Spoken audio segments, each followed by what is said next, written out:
Esperamos sus mensajes para incorporarlos a las opiniones de nuestros contertulios. Hoy, Kiko Méndez Monasterio. ¿Cómo estás? Buenas noches. Muy bien, muy buenas noches, Javier. Rafael López Dieguez. ¿Qué tal estás? Buenas noches. Muy buenas noches.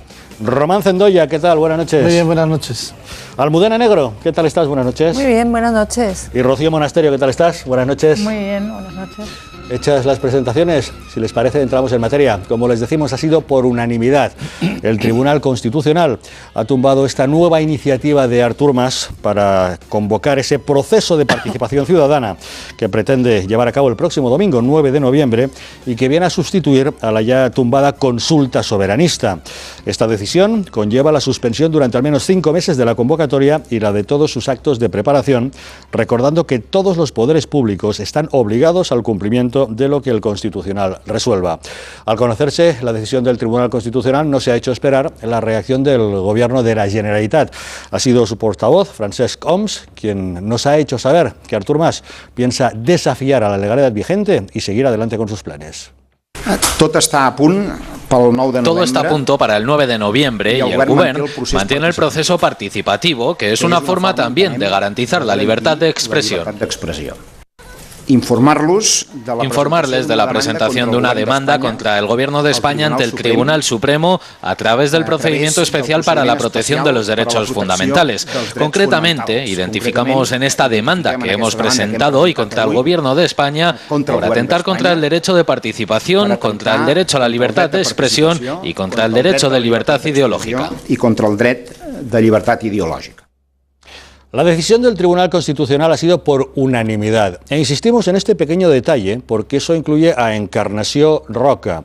Encarnació Roca es miembro del Tribunal Constitucional desde el año 2012. Fue elegida para ese puesto a propuesta del Partido Socialista Obrero Español, pero contó con el apoyo de los votos de Convergència i Unió. Bien, el hecho de que haya votado junto con el resto de compañeros contra la legalidad de la medida de Artur Mas la ha enemistado con los círculos nacionalistas, que ven en ella a partir de ahora una enemiga. Encarnació Roca, por su valía profesional, llegó hasta la Universidad de Girona, donde la nombraron doctora honoris causa. Pues bien, el próximo jueves, el claustro de la Universidad de Girona se va a reunir en una sesión extraordinaria en la que quieren proponer la retirada de tal distinción porque consideran que está traicionando los principios del buen catalán. Ya ven cómo actúa el nacionalismo catalán cuando alguien piensa de manera diferente a como ellos pretenden imponer. Román, como era de esperar, ¿no? Sí, vamos a ver, este es un ejemplo más del nacionalismo, de una mala gestión por parte, yo creo que del Gobierno. Si el señor Rajoy, cuando llegó al poder, hubiera restituido el delito de convocatoria de referéndums ilegales, muchísimo de todo este proceso nos lo habríamos ahorrado. Muchísimo. Lo que pasa es que como él llegó a presidente para hacer amigos, pues claro, estamos en la situación que estamos. Es una pena lo que está pasando, por ejemplo, con Encarnació Roca, ¿no? Porque una institución como la universidad que se preste a hacer este tipo de cosas, que es precisamente todo lo contrario a lo que debería de ser la universidad en sus raíces y en su profundidad, pues pone en evidencia que en España empieza a haber más universidades que academias, que no sabemos si los claustros y los rectores de las mismas tienen la cualificación suficiente para lo que demanda una universidad en la formación de las personas, y hace que todas las instituciones que están rozando con el nacionalismo se contaminen de la barbaridad que es todo este proceso que está liderando Artur Mas. Yo creo que es el momento de decir cómo se va a desarrollar la aplicación del artículo 155, que no tenemos que esperar a que llegue el domingo para que los españoles sepamos que se cumplen las leyes, que la Generalitat de Cataluña, cuya legitimidad reside en la Constitución española, como gobierno autonómico, y es un gobierno constitucional y español, tiene que estar sometido a las reglas, porque no se da cuenta OMS que si no cualquier ciudadano de Cataluña, cualquier dictamen, ley y norma que haga la Generalitat de Cataluña se la puede pasar por el arco del triunfo, hacerse insumiso legal por negar la legitimidad de origen de ese gobierno y todo el mundo a pasar de las leyes. Es decir, ellos mismos están montando la anarquía. Porque ¿por qué nosotros tenemos que asumir las leyes que hace la Generalitat de Cataluña y la Generalitat de Cataluña no asume las leyes que han hecho los demás? Si no valen sus leyes, tampoco valen estas, aquí no vale ninguna, ancha es Castilla y aún le quitamos el puesto. y no pasa nada. Bueno, pero te enganchan los Mossos de Escuadra y ya sabemos lo que pasa, ¿no? Porque la lástima es que el gobierno es el que ostenta el monopolio de la fuerza, y en Cataluña que se le ocurra a un ciudadano decir que no quiere pagarle los impuestos al señor Mas. Yo estoy absolutamente de acuerdo con todo lo que has dicho, y además es que la postura del gobierno ha sido un poco cobarde en este tema, porque si bien es verdad que están celebrando la resolución del Constitucional, no es menos cierto que le habían pedido al Constitucional una declaración accesoria donde les explicara a los nacionalistas las consecuencias que podría tener el no hacer caso a la resolución que se ha dictado por unanimidad.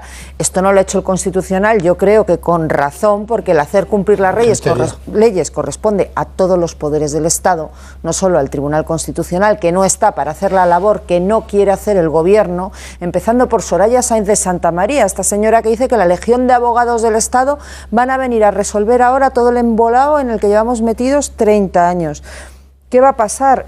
No va a pasar nada, pues que Òmnium y la Asamblea Nacional van a sacar las urnas a la calle, van a montar un teatrillo, pero cuidado, mucho cuidado, porque claro, esto se puede considerar ya una especie de elección donde se han recabado datos de las personas, porque hay censos hechos, no estamos hablando de una convocatoria pública, y estos señores podrían incurrir, yo creo que esto es lo que va a suceder, en una vulneración muy clara de la Ley Orgánica de Protección de Datos, puesto que los datos que manejan son de carácter sensible y afectan a la ideología de las personas.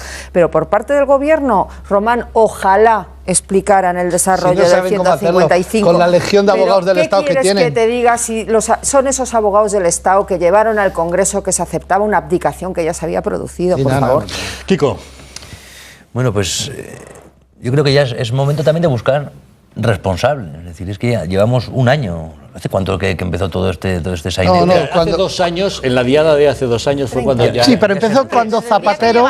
Empezó Zapatero diciendo todo lo que hagáis en Cataluña yo lo aprobaré. Y a partir de ahí empezó en el 78. Pero me refiero al acto de desafío, que cada uno luego puede empezar en Altamira, vamos a ver como Albornoz y Américo Castro, a ver dónde orígenes. Pero no, ¿dónde empieza el desafío de un presidente de una comunidad a la legalidad y al resto de la nación? ¿Y dónde empieza la voluntad expresada fehacientemente de poner en cuestión la soberanía nacional, es decir, de robarnos una parte del territorio a todos?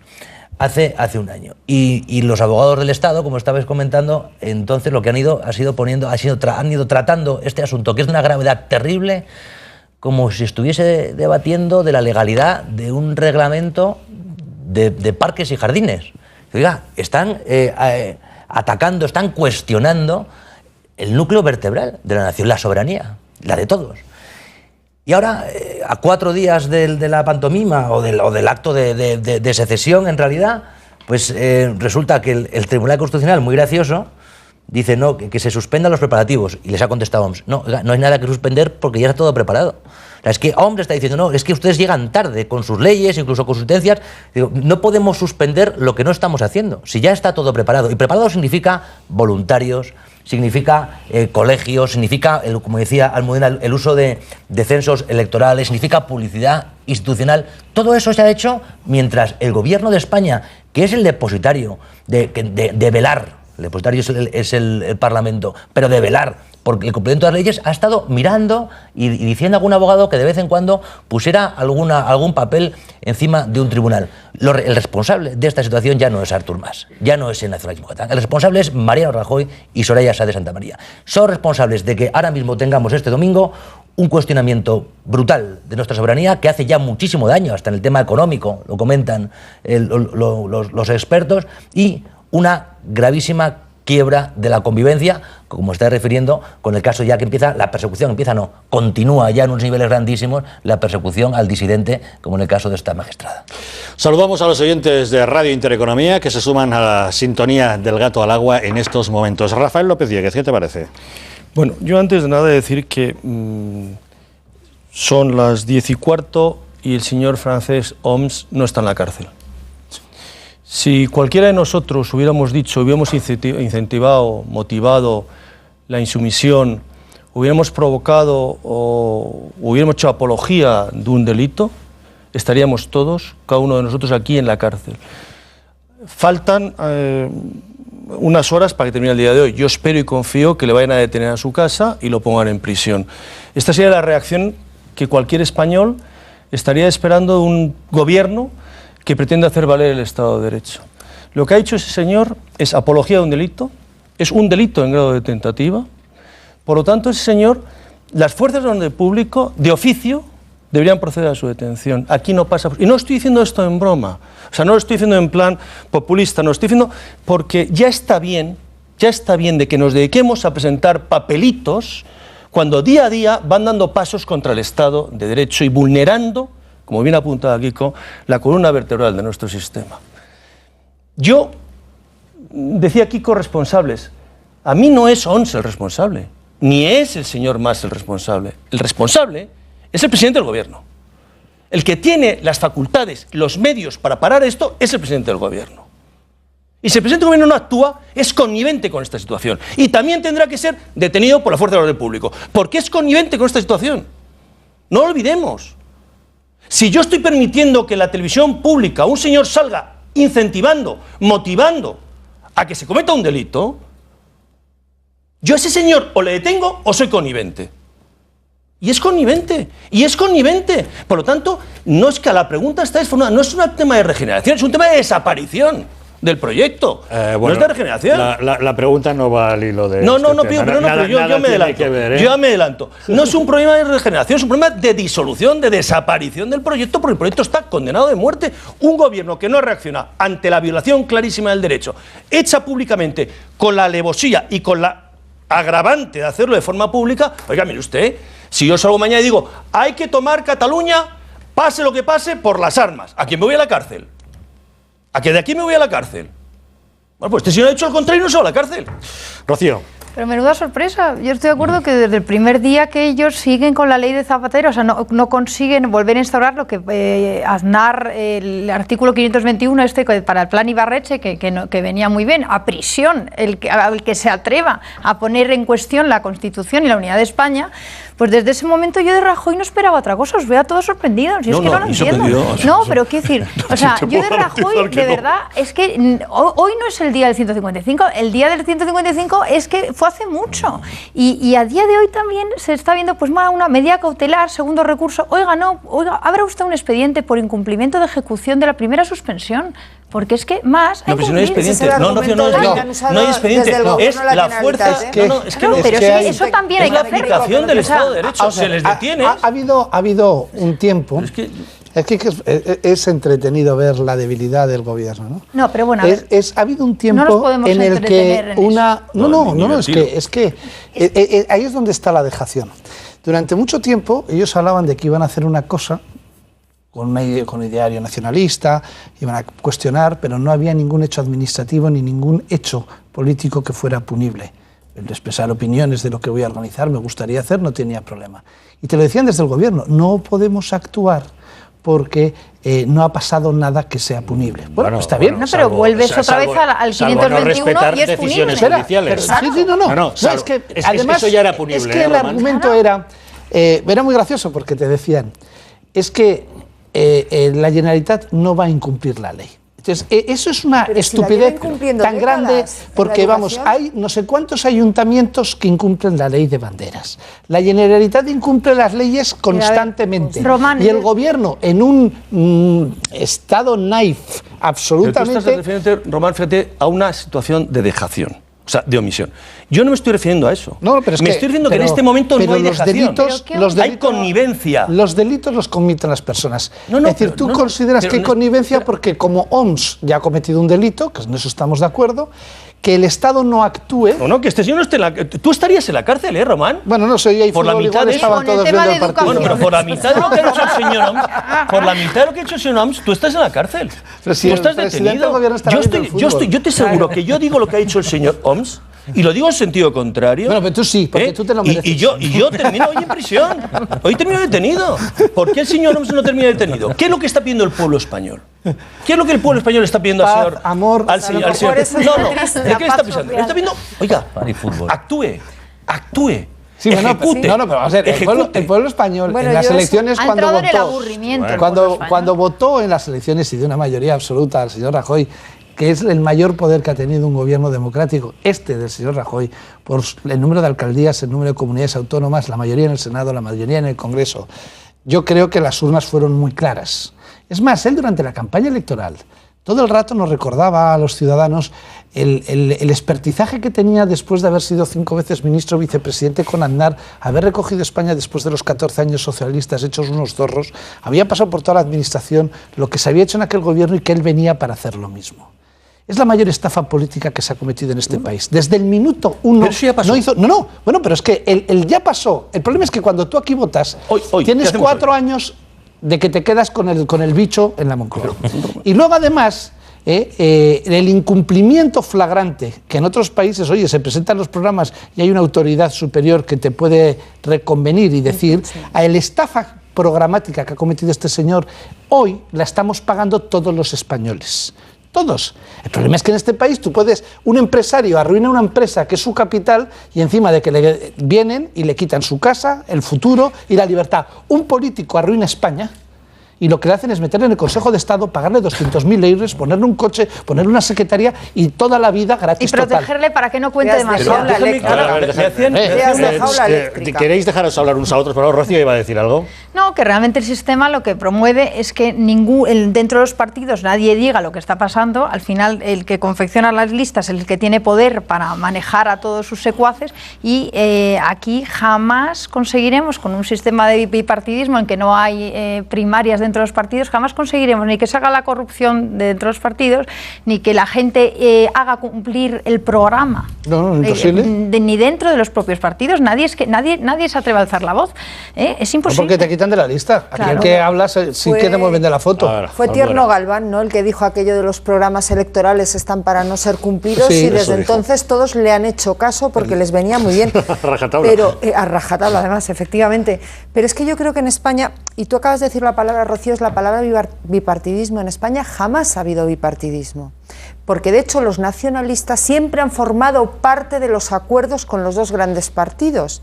Lo que ha habido es un régimen en realidad único, de consenso, que estaba perfectamente establecido. Porque se ha diseñado el sistema para tenerles contentos, que ese es el gran error. El problema de España no es el bipartidismo, que además no tiene por qué ser malo. En Estados Unidos pero lo hay, ha es mejor un gobierno fuerte que ahí. uno débil. El consenso, el propio régimen que sale de la Constitución de 1978, y como no nos vamos a remontar a Recaredo, etcétera, etcétera, que si no protesta Kiko por ahí por el fondo, pues eso. Pero yo creo que el problema es otro. El problema es que en España lo que se ha sustraído es la libertad política, es decir, no hay representación. El problema es que yo no elijo a mis representantes directamente, no en elecciones primarias de partido, que eso no tiene nada que ver con la democracia, sino que yo no elijo ni a mi concejal, ni a mi diputado, ni al presidente de gobierno siquiera.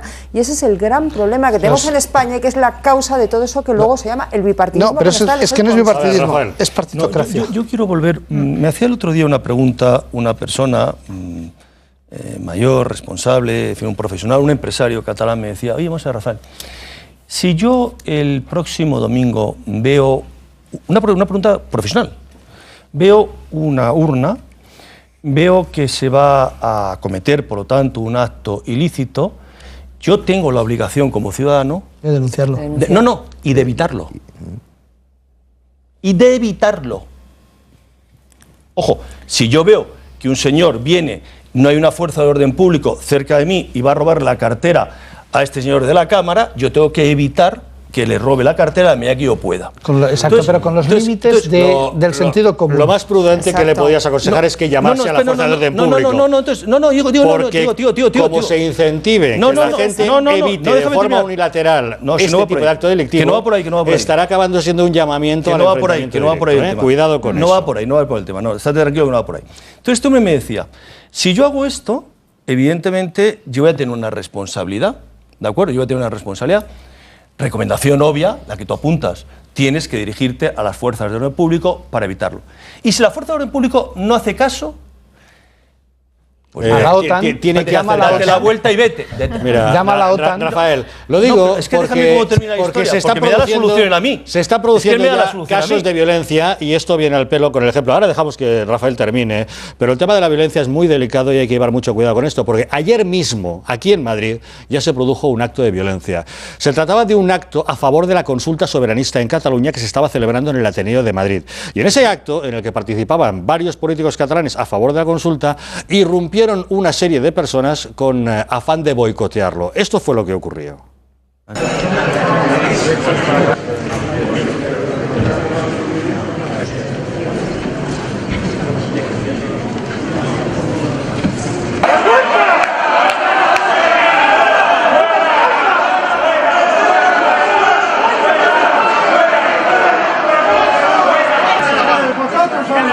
Mira que vosotros sois los que no dejéis hablar. ¡Engaña, Cataluña es España! ¡No nos engañan, Cataluña es España! ¡Viva el ejército! ¡Viva el ejército! ¡Viva la legión! ¡No se os ocurra! ¡No se os ocurra porque estamos aquí! ¡Y nos metemos en la ¡Chorizo! Señores, por favor, van a venir a fuerza del orden público, ¿me entiendes? Da igual. Fuera de aquí, que ya habéis hecho tanta porquería. Estáis jodiéndose.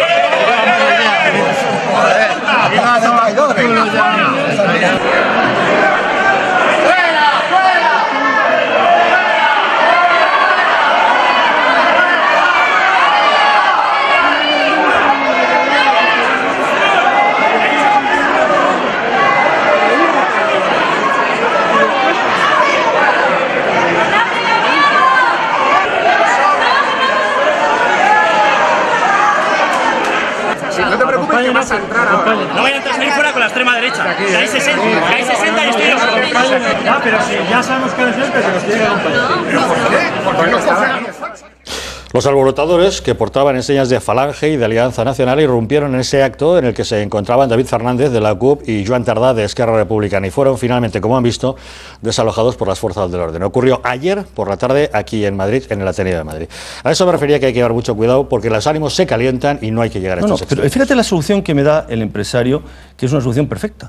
Me termina diciendo, bueno, claro, en efecto, no, decía esto, no podemos provocar una situación violenta, porque esto encendería una situación que podría ser tal, en efecto. Y me dice, oye, ¿y qué te parece si lo que hacemos es preparar una denuncia al fiscal y presentamos un grupo de personas esta denuncia al fiscal, y si el fiscal no actúa, tenemos la actuación, tenemos la capacidad de la prevaricación? Pues hoy hay un movimiento, desde mañana hay un movimiento de presentación de denuncias previas que van a preconstituir la prueba necesaria para la prevaricación del gobierno, si no actúa. Por lo tanto, esa medida, ya esto es lo que quería terminar, te veía a ti muy preocupado, es una medida... Es que por un momento reconocerás que la vía por la que estabas iniciando el camino... No, era el argumento... podía ser malinterpretado. El argumento que quería llegar, por eso te dije, déjame terminar para que entendieras a dónde iba a llegar. Entonces, es muy importante, ¿por qué? Por lo que estábamos diciendo, hay que identificar a los responsables. Hoy hay un gobierno que tiene una obligación de actuar y no está actuando. Y a ese gobierno hay que ponerle contra la pared. Y la forma de ponerle contra la pared es decir, oye, usted, yo denuncio esta actuación. Si esta actuación se va a cometer y ya se está cometiendo el delito y usted no actúa, usted es connivente y responsable en la situación. Vale, pues ante eso la pregunta es, ¿qué debería hacer el gobierno cuando ve que se está cometiendo esta ilegalidad, que se está incitando a cometerla? ¿Cuáles deberían ser los pasos que debiera tomar el gobierno? Las cámaras del Gato al Agua han salido a la calle a preguntarlo, a ver qué es lo que opinaba la gente, y esto es lo que nos han dicho.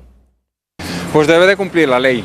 Yo creo que es una cuestión que no está en base a opiniones, que no está en base a creencias. Hay una ley muy clara y debe de actuar conforme a la ley. O sea, al fin y al cabo, las leyes hay que respetarlas, también para dar el buen ejemplo. Cuando se quieren conseguir cosas, siempre hay que hacerlo debajo de la ley. Si no, pasas de acusador a acusado. ¿Cómo debe responder? Pues aplicando la ley y aplicando los mecanismos que tiene el Estado para impedir el incumplimiento de ella. Ahora, ¿qué decisión va a tomar el gobierno? Pues, no soy el gobierno, no sé, me temo, a veces pienso hasta lo peor, que sería una intervención, yo qué sé. Yo creo que no, yo creo que al final pues entrarán en cordura. Si sacan las urnas a la calle, no, es que hay que empezar que no debería sacarlas. Es algo que es ilegal, no es constitucional, con lo cual empezamos que no saca las urnas. Creo que es anticonstitucional el que convoque referéndum. Quitarle de que no lo haga, que no la saque, no está bien. Yo creo que no, que tomarse la ley por su cuenta no es ni ético ni está bien para los pueblos. Pues para mí que debe de actuar pero con, ¿cómo se llama? Con seguridad ya y dando un puñetazo en la mesa.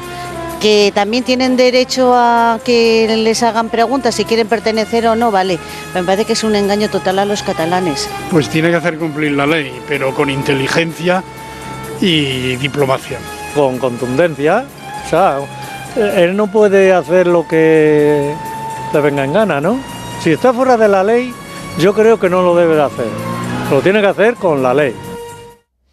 Cada uno lo explicaba a su manera, pero al final todas las opiniones se resumían en lo mismo, en cumplir y hacer cumplir la legalidad. Pero ¿qué es lo que no se ha hecho? Javier, es que eso es lo que no se ha hecho durante un año. Que no se ha cumplido. No se ha hecho tampoco. No se ha perseguido el delito que se ha anunciado con publicidad, como decía Rafael, que se ha hecho con los medios del Estado español, que son los de la Generalitat, que son medios del Estado español, y nos ha llevado a esta situación. Yo cuando decía, hay que tener cuidado cuando se habla de violencia, de enfrentamiento, de ruptura, de convivencia, sí, yo estoy completamente de acuerdo. Hay que tratar, el tema ya es de una gravedad importante y con toda prudencia, con toda sensatez, con toda la tranquilidad que requiere el momento y el caso, habrá que decir también, oiga, la no aplicación de la ley genera rupturas de convivencia y de violencia. Las va a generar inevitablemente, pero por pura lógica. Pero por pura lógica. Pero ¿cómo se van a dejar robar millones? Habrá millones que sí, y millones que no, o decenas de miles que no, o centenares que no, si sería suficiente. ¿Cómo se van a dejar robar? ¿Cómo se van a dejar robar una persona? ¿Cómo van a dejar que se dinamite la soberanía nacional? Que no se cumplan las leyes. Es decir, porque es que esa es la trampa de la que el nacionalismo, en esa amenaza, en ese chantaje permanente, también auspiciado por la violencia, que lo hemos dicho muchas veces, la historia del nacionalismo en España es una historia de violencia, de asesinato y de muerte. En Cataluña también. Entonces ha dicho, no, es que no se pueden aplicar la ley, no se pueden aplicar medidas legales, porque es que eso genera más nacionalismo. Les estás haciendo el caldo gordo en todos los sitios durante años. No, claro, es que si tienes una medida fuerte, eso alimenta el nacionalismo. Bueno, pues si no se cumple la ley, alimentará a decir, oye, si no hay ley, me protegeré yo. Si no hay una ley y una fuerza de seguridad que proteja mi casa para que vengan a robar, me tendré que proteger yo. Es que es algo tan evidente y tan duro y tan complicado y tan grave como eso. Pero si aquellos que tienen el deber, no de cumplir la ley, sino de hacer que se cumpla la ley, no lo hacen, pues hombre, la gente, yo entiendo que mucha gente no se dejará robar impunemente. Bueno, pero mira, vamos a ver. El ministro del Interior, en uno de los momentos más brillantes que quedará para los anales, con perdón, dijo aquello de que si no soltaba Bolinaga, prevaricaba. Es una aventura de Estado, una cesión a los terroristas, un incumplimiento flagrante de la ley, flagrante, ahí sigue Bolinaga. Hasta el propio Matusalén lo mira con envidia de lo que está durando. Y el que está prevaricando es el gobierno. Es decir, el gobierno va a coger y va a sacar ese ministro del Interior que vaya al Museo de la Guardia Civil, que juega un día en 6 de los antiguos, con 2 cabos de la Guardia Civil y que vayan al Palacio de la Generalitat a, sencillamente, coger al señor que está incumpliendo la ley y llevarlo al cuartelillo para preguntarle... Lo querían contigo, ¿eh? No, pero lo que haría conmigo, lo que ha hecho con señores con identidad equivocada esta última semana, porque se llevaron a un señor apellidado Casado que no era el otro y le han vuelto loco, pero sin ningún problema y 36 horas de calabozo. Entonces, con un señor que hace leyes, que ha jurado o prometido, me da igual por imperativo legal, cumplir y hacer cumplir la Constitución, porque si no, no sería presidente de la Generalitat.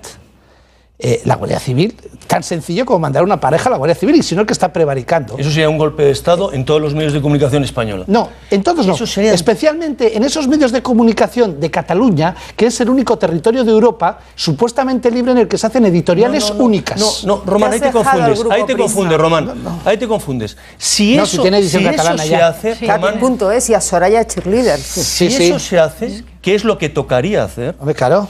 La mayoría de los tibios, empezando por el Partido Popular... ¿Pero si no lo van a hacer? No, pero no se va a hacer. O sea, estamos aquí... Lo van a hacer. Pero si se llegara a hacer, que es la aplicación del Estado de Derecho, sí, claro, todos los medios de comunicación, incluidos los medios de la derecha, incluido el Partido Popular, dirá que ese cabo de la Guardia Civil que ha hecho cumplir la ley es un golpista. No. Si va mandado, todos esos medios de comunicación, ¿de qué viven? Si va mandado. Todos esos tibios, ¿de qué viven? ¿Por qué están siempre en el sitio donde sopla el viento? Es decir, si antes de mandar a la pareja Guardia Civil, que es lo que tenía que haber hecho hace meses, se suspende la autonomía y se dice, a partir de ahora la publicidad la pongo yo. A partir de ahora, cuando os falta dinero, me vais a pedir a mí. Y a partir de ahora, cuando tengáis esos problemas que tenéis, porque tenéis problemas todos para pagar las nóminas, a final de mes vais a tener que hablar conmigo. No, la paga el Estado. No te doy el dinero para que a partir de ese momento, como la vanguardia española, con Franco, exactamente igual. Firmes a desfilar. Yo os oigo hablar y no puedo estar más de acuerdo. Lo que pasa es que luego me caigo de la cama y me despierto, porque el que está gobernando es Mariano Rajoy. Pero lo que estamos argumentando es la mentira de por qué no lo hace, no que lo vaya a hacer. Exacto, la ley hay que hacerla cumplir, porque entre otras cosas el derecho es consustancial a la libertad y en el momento en que no se hacen cumplir las leyes, lo que desaparece lo primero son las libertades, y es lo que hemos visto en Cataluña, porque si decíais que hace un año que no se hace cumplir, no, en Cataluña se lleva muchísimos años incumpliendo sentencias del Tribunal Supremo, del Constitucional, la inmersión lingüística, etcétera, etcétera, ya lo sabe todo el mundo, la educación, y ¿dónde ha acabado? Pues con una restricción de las libertades en Cataluña. Pero ¿y por qué sucede esto? Pues porque hemos tenido unos gobiernos de España, no solo el Partido Popular, sino también el Partido Socialista, que en el año 85 el Partido Socialista, os recuerdo, reforma la ley orgánica del Poder Judicial para tener a los jueces sometidos a la voluntad del Ejecutivo y del Ejecutivo, porque en realidad el Legislativo en este país tampoco pinta absolutamente nada. Todo es el Ejecutivo.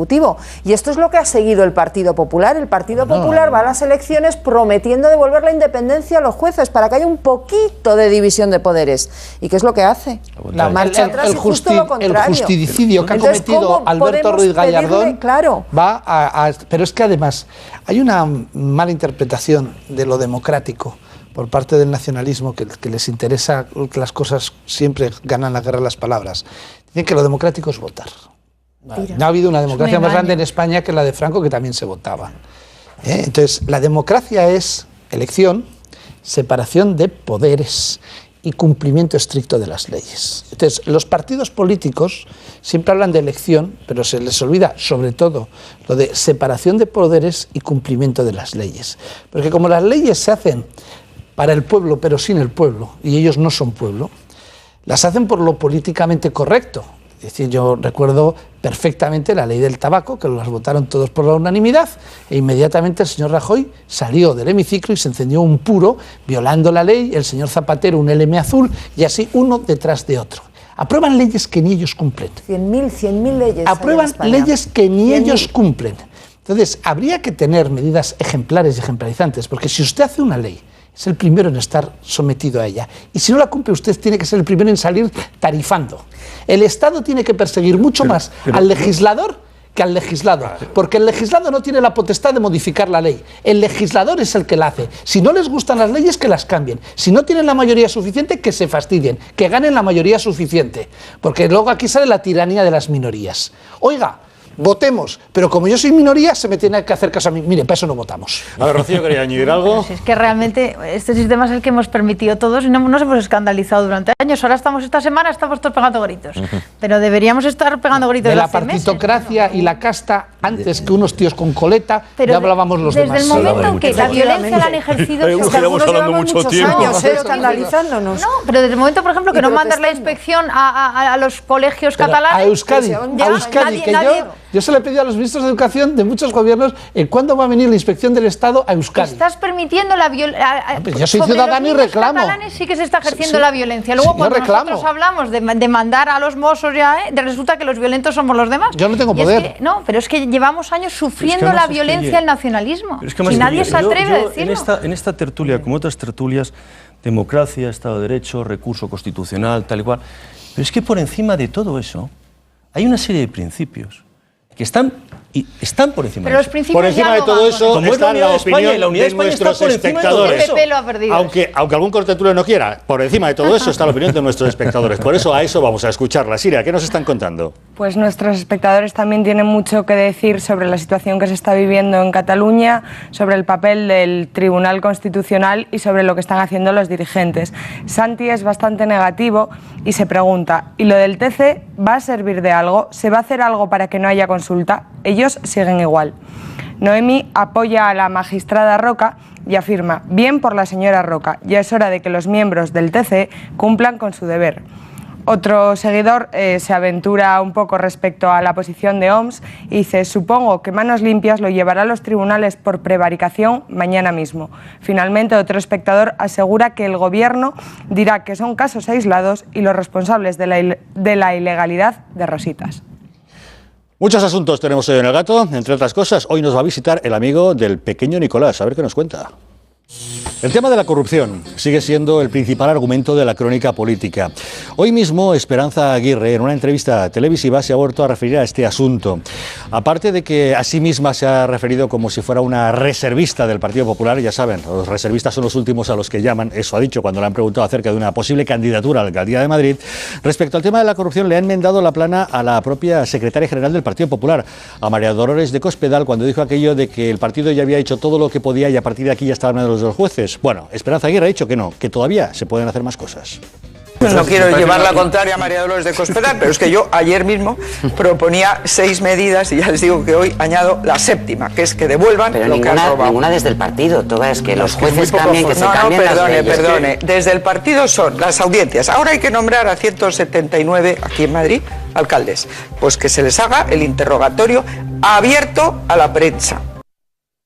Esperanza Aguirre en estado puro. ¿Está a un punto desafiante Esperanza Aguirre? ¿Ha visto que es su ocasión, quizá, cuando hay dudas acerca de si el Partido Popular de Mariano Rajoy está haciendo lo que debe, hacerse un hueco? Bueno, yo creo que ella hoy tenía razón, porque la frase de Cospedal ayer más desafortunada no pudo ser. ¿Cómo que el Partido Popular ya ha hecho lo suficiente contra la corrupción? Es verdad que ella ha presentado 6 medidas que no van nada mal encaminadas contra la corrupción. Lo que pasa que Esperanza Aguirre, el problema que tiene es que era la presidenta que nombró a Granados, y ese es el gran problema que tiene Esperanza Aguirre. Por eso repite mucho que hay que revisar el modo en que se nombra a la gente. Claro, porque ella misma además reconoce en la entrevista: yo me he equivocado. Ella está azotándose, casi fustigándose por esos nombramientos y proponiendo medidas, lo cual no debe hacer mucha gracia a Mariano Rajoy, porque claro, las cosas hay que decirlas como son. Si ella nombró a Granados, otros nombraron a Bárcenas, por ejemplo. Lo que estamos asistiendo es una pelea brutal interna del Partido Popular, que además nadie sabe cómo va a acabar bien, porque claro, Púnica seguimos tirando de los hilos y a ver hasta dónde vamos a llegar, ¿eh? Vamos a ver, a mí hay una cosa que ayer me llamó enormemente la atención de la frase de Cospedal, ¿no? El PP ha hecho todo lo que podía hacer contra la corrupción. María Dolores de Cospedal, la campaña electoral de las elecciones autonómicas pasadas, mitin sí, mitin no, como gran propuesta de la campaña electoral era hacer la comisión de investigación sobre Caja Castilla-La Mancha. Ha pasado 3 años, queda ya nada de legislatura. Y no ha tenido tiempo de hacer una comisión de investigación, que era su principal propuesta, porque no se podía consentir que se hubiera descapitalizado la primera empresa de la región, no podía ser que se hubiera... Bueno, no podía ser, se llenaba la boca de comisiones de investigación y resulta que no ha hecho ni una. Entonces, el Partido Popular puede hacer muchísimas más cosas. A mí no me gusta nada la actitud esta de perdón, que van todos por ahí van pidiendo perdón ahora por todas las esquinas. Si hubieran ido ellos a la Fiscalía a denunciar a los corruptos, inmediatamente dices: mire, llévense a este que está robando o que está dando malas adjudicaciones. Yo lo denuncio ante la justicia. Y a los ciudadanos les pido perdón. Le nombré, he descubierto esta mala praxis y yo voy a la justicia. Resulta que todos los del Partido Popular, como todos los del PSOE, como los de todos los partidos, se enteran de estas prácticas que estaban rozando la opinión pública constantemente el día que aparece la UIDICO, la Unidad Especial de la Guardia Civil, la UDEF, se publica en los medios de comunicación. Entonces todos dicen: bueno, qué barbaridad, va, pido perdón. No, perdone. No. Eso no nos vale. Fíjate si el Partido Popular podía haber hecho cosas que, después de haberle llamado un ladrón, que nos jugábamos la vida como Arantxa Quiroga en el País Vasco mientras Bárcenas metía la mano en la caja, 50 millones que le ha robado el Partido Popular, parecen los Puyol. En 30 años no tuvo tiempo de arreglarlo de sus cuentas fuera. El Partido Popular, en los casi 2 años que lleva Luis Bárcenas en la cárcel, ni uno solo de sus dirigentes ha tenido tiempo de ir a una comisaría de policía a poner una denuncia por robo. Y estamos hablando de 50 millones de euros. Si la secretaria general del Partido Popular dice que no puede hacer más en el tema de corrupción, lo mejor que puede hacer es irse a su casa. y estar tranquila en su casa y dedicarse a ser abogada del Estado o lo que le toque, porque es un insulto a los militantes del Partido Popular y a los votantes que todo lo que pueda hacer esta señora sobre la corrupción sea nada, que es lo que ha hecho en los últimos años. Pues eso es lo que dijo ayer María Dolores de Cospedal. Vamos a recordar sus palabras. Yo creo, con todos los respetos a todo el mundo, que desde los partidos políticos, al menos desde mi partido político, las decisiones que teníamos que tomar están tomadas. Siempre se puede hacer más, obviamente. Y por lo que se refiere a posibles cambios, entendía yo en la estructura interna del Partido Popular, se refería usted, por estos temas. Pues mire usted, hasta ahora no se ha hecho ningún planteamiento en esa dirección, por lo menos que yo conozca. No se ha hecho un planteamiento de posibles cambios, por eso nosotros les preguntamos hoy en nuestro gasómetro si ustedes creen que sí, que el Partido Popular debería convocar ya de una manera urgente un congreso para regenerar sus filas. Si creen que sí, 905-810-811. Si creen que no, 905-810-812. Rafael. Bueno, vamos a ver, yo creo que Esperanza Aguirre carece de toda legitimidad para hacer cualquier tipo de afirmación en este sentido. A mí esto de que se vayan flagelando, como apuntaba Román, me parece una burla al sentido común. En cualquier entidad, en cualquier organismo, cuando existe una situación de estas características en persona tan allegada a él, lo primero que hace el presidente de una corporación, de una institución, es marcharse, presentar su dimisión y marcharse.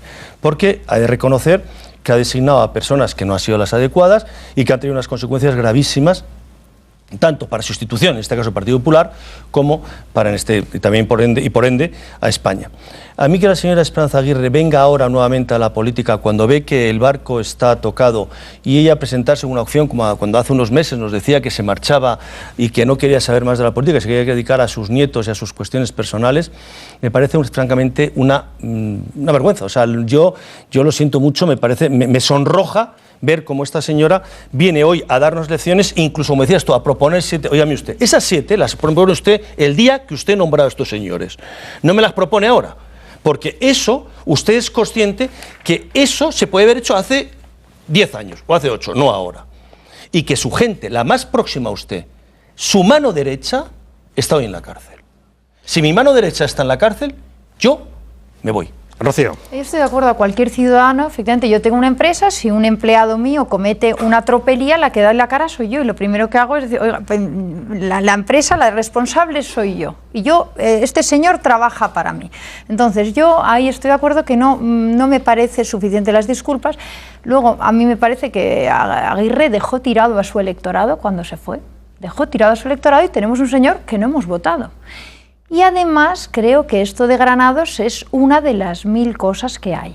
Yo he estado muy próxima al urbanismo en Madrid Sur, conozco bien Arnaiz y todas sus tropelías, y esto no es nada comparado con lo que hay. Esto es lo que se puede demostrar fácilmente, pero hay miles de asuntos de Pinto, Parla, Valdemoro, Boadilla, que no han salido. Y yo creo que van a salir. Ignacio González, entonces Aguirre yo creo que está en una situación muy complicada, muy complicada.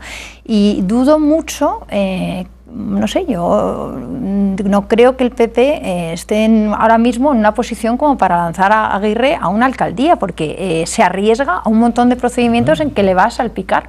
Lo de Granados es una de las 1000. Entonces yo creo que tendría que asumir su responsabilidad e irse. Luego además la ejemplaridad no solo se demuestra contratando bien, también se demuestran las cosas pequeñas. O sea, el día que tú a unos agentes de la movilidad en la calle Gran Vía no les respetas y sales corriendo porque no quieres que te hagan una foto vestida de jugar al golf, pues oye, no estás demostrando mucho de cómo eres, ¿no? Al final nos lo pueden contar de muchas maneras, pero la ejemplaridad se demuestra en lo grande, en lo pequeño, en la contratación de tus colaboradores y en cómo te enfrentas a los problemas diarios. Yo, como ciudadana, se me ocurre enfrentarme a un agente de movilidad y me enchirona. Bueno, echas una siesta en el calabozo de 2 días. Sí, Kiko. Yo de la última medida, la séptima que ha añadido hoy en la entrevista, Esperanza Aguirre decía que devuelva lo robado. Y digo que lo robado y lo negro y lo opaco. Es decir, es que Esperanza Aguirre, el problema que tiene, ya veis, tanto Rafael como Rocío, centrado también en Almudena, la persona y el currículum, el momento político del personaje. Pero es que además pertenece, no olvidemos nunca, que es que pertenece a un partido que tendría que empezar a devolver primero el plasma, desde el que habló Mariano Rajoy, para dar cuenta, y después tendrá que abandonar la sede de Génova, porque ha sido reformada, parece que con bastante, que supuestamente, según pretende el juez Ruth, con dinero negro. Claro, es que es la estructura. Digo, estando de acuerdo en los planteamientos que habéis hecho de Esperanza Aguirre, es que aún así, imaginando que Esperanza Aguirre fuese verdaderamente una rara avis dentro del Partido Popular, que verdaderamente no estuviese absolutamente mezclada con nada, que de verdad que no hubiese sido su segundo, sino el segundo de otro el que estuviese en la cárcel, ni así te puedes creer que va a luchar contra la corrupción un partido que sigue con esa prepotencia con la que hablaba Dolores de Cospedal, con decir, no, estructuras, ¿qué vamos a cambiar de estructuras? Oiga, es que esas estructuras, en esas estructuras han nacido varias mafias, no una, varias mafias, y muchos de esos mafiosos que estaban en su partido, en sitios de responsabilidad pública colocados por su partido, están en la cárcel. ¿Y cómo que no? No, la estructura no, si funciona bien, vamos ganando. Esa es la pregunta que les estamos planteando en nuestro gatómetro de hoy, acerca de si debe o no haber una regeneración en el partido. Los más influyentes personajes conocieron al pequeño Nicolás. Casi todos los políticos destacados tienen fotos con el pequeño Nicolás. Hasta Esperanza Aguirre tiene alguna fotografía en la que aparece con el pequeño Nicolás, acerca del cual ha sido hoy preguntada en la entrevista televisiva que le han hecho. Y ella ha contestado que era un chaval muy majo, que tenía cara de bueno y que le vio en varias ocasiones. Le he visto mil veces. ¿Le has visto mil veces? Sí, pero es que tampoco conozco Yo tampoco los conozco a estos señores. Pero la cara del pequeño Nicolás a mí sí que me sonaba. Le he debido ver mil veces, pero ni idea de quién era ese chico.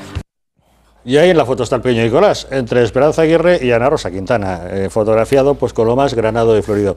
Quien sí le vio en muchas ocasiones fue un amigo suyo, que tuvo ocasión de compartir pues diversas sesiones cuando iban a FAES, a actos diversos. Hoy nos acompaña Ignacio Crespí de Valldaura. Ignacio, muy buenas noches. Buenas noches, Javier. Ignacio es periodista del grupo Intereconomía y ha tenido la amabilidad de acercarse hasta el gato para contarnos secretos del pequeño Nicolás. Cuéntanos, Ignacio, ¿cómo le conociste a Nicolás? Bueno, yo le conocí en un ambiente muy sano. En concreto en una manifestación contra ETA. Allí, pues, entre el grupo de gente que había, entre la marabunta, intercambió unas palabras conmigo, extremadamente simpático, encantador, una inteligencia intersocial superlativa. Él se estaría saltando clases, imagino, en el colegio. Él tenía 14 años. 14 años. Eso fue hace 6 años. Claro. Yo tenía 21. 21. Yo estaba más legitimado para saltarme clases, porque en la universidad estaba mejor visto.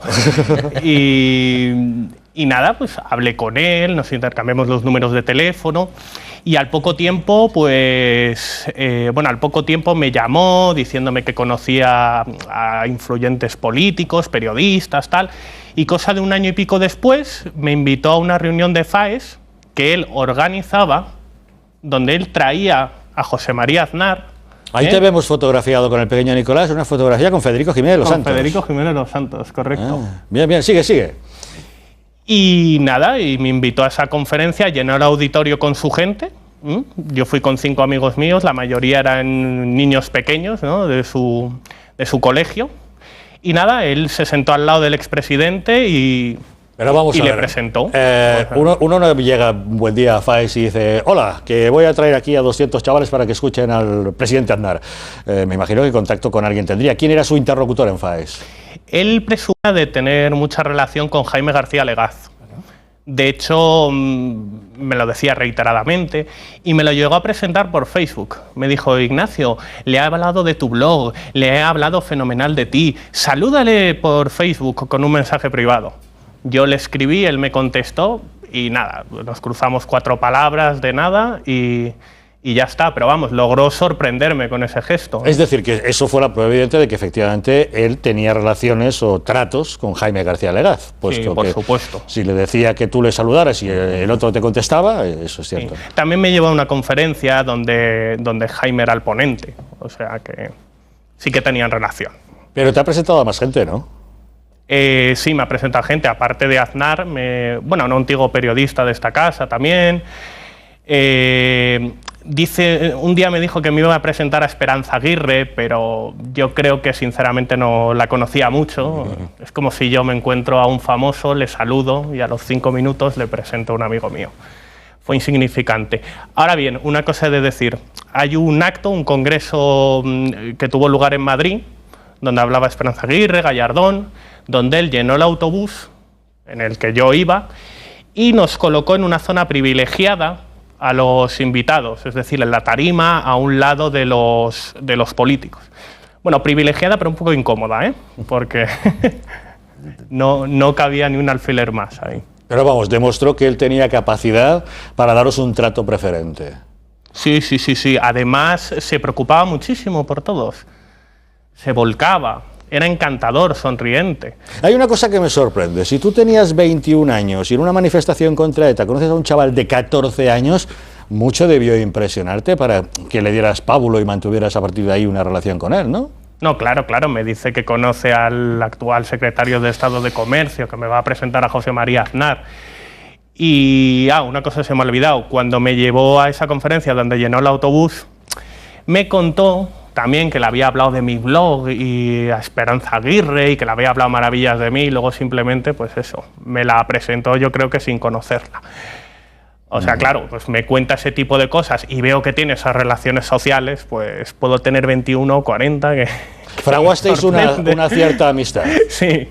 Y os llamabais y os veíais y coincidíais en actos. Bueno, tanto como llamarnos, o sea, nos intercambiábamos mensajes en el obsoleto Messenger y después en Facebook. Pero vamos, tampoco es que fuésemos uña y carne, ¿no? O sea, ¿tú tuviste ocasión de conocer a algunas otras personas de su entorno y de hablar de él y no sorprenderías, oye, ¿te has fijado en Nicolás, cómo se mueve Fran Nicolás, no? O sea, ¿tuviste ocasión de comentar con alguien que os causara sorpresa que un chaval tan joven tuviese ese nivel de conocimientos y de contactos? A ver, bueno, yo he dialogado, conversado con distintas personas, es un chico muy conocido y sí, me han llegado a contar rumores, ¿no? O sea, que yo podría narrar, aunque... Lo que no sé si son ciertos, porque los rumores son rumores y eso, como por ejemplo que él pilotaba mucho en una discoteca llamada Tiffany's y que él decían que manejaba policías en la puerta y que a veces decía quién entraba y quién no.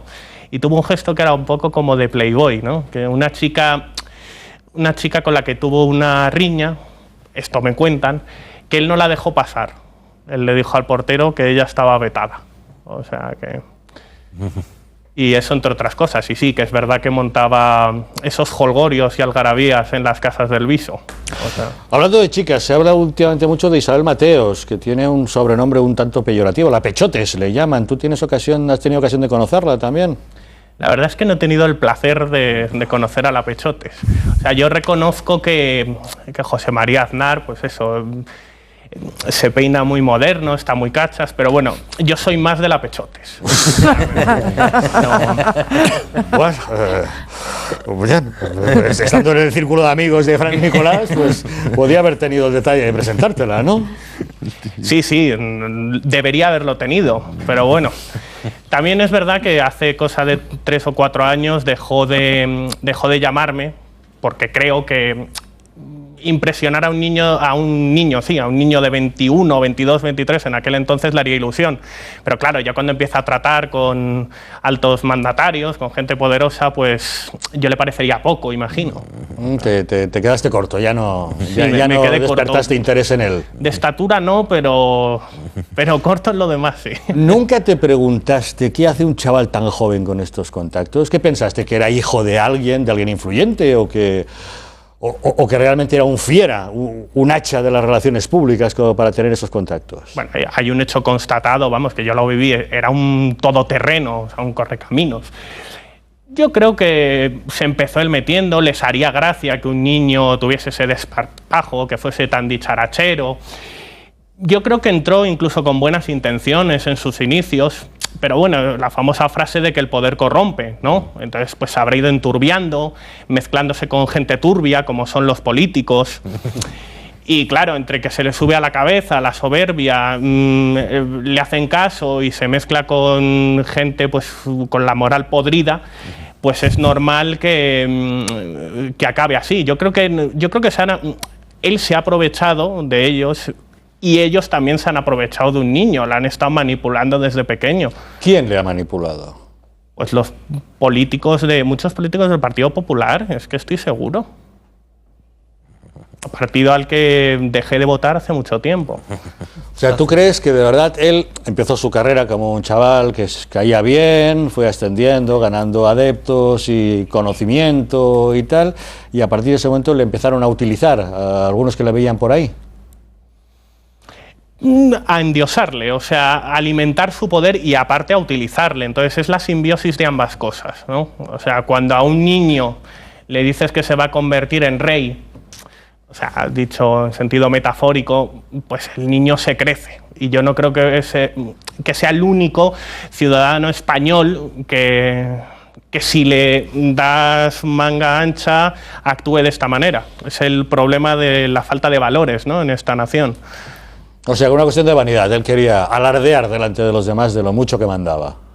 Sí, bueno, vanidad y todo se empieza. Luego, después de la vanidad, iría el poder y el dinero, naturalmente. O sea, tampoco...